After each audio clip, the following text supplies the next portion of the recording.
Hi friends, நீங்கெல்லாம் நல்லா இருக்கீங்கன்னு நம்புறேன். என்னோட வாழ்க்கையில எது நடந்தாலும் பார்த்தீங்கன்னா, என்னோட பிசிக்கல் ஃபிட்னஸ்க்கு ரொம்ப இம்பார்ட்டன்ஸ் குடுப்பேன். நம்ம வாழ்க்கையில நம்ம எத இழந்தாலும், இழக்காட்டியும் நம்மளோட உடம்பு நமக்கு முக்கியம். அத விட பார்த்தீங்கன்னா, நமக்கு ஸ்டாமினா இருக்கணும். அதே மாரி அந்த ஸ்டாமினா இருந்தா மட்டும் தான் நமக்கு வில் பவர் இருக்கும். அது ஒரு மோட்டிவேஷன் கூட சொல்லலாம்.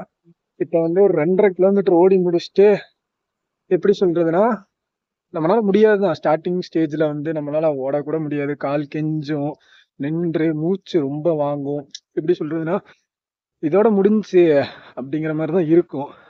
But keep on trying. கன்டினியூஸா நம்ம ட்ரை பண்ணிட்டே இருந்தா மட்டும்தான் நம்மளால ஓட முடியும். அப்படி ஓடி நம்மளோட ஃபிட்னஸ் நமக்கு இம்பார்ட்டன்டா இருந்தா மட்டும்தான் நம்மளால நம்மளோட மைண்ட் ரொம்ப ஸ்ட்ராங்கா இருக்கும். மைண்டும் சரி, மனசும் ரொம்ப ஸ்ட்ராங் அண்ட் ஸ்ட்ரென்த்தனா இருக்கும்.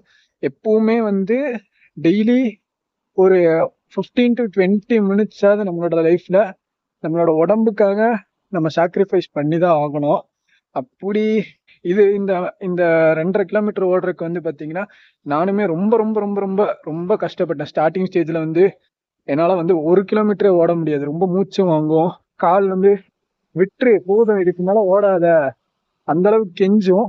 ஆனா இப்ப ஃபுல் ரவுண்ட் அடிக்கிற அளவுக்கு மாறி இருக்கு. இத நம்ம அப்கமிங்ல நிறைய 2 ரவுண்டு 3 ரவுண்டு அடிக்கணும் கண்டினியூஸா. இப்போ ஒரு ரவுண்டுக்கே இவ்வளவு வேர்த்து ஊத்துது.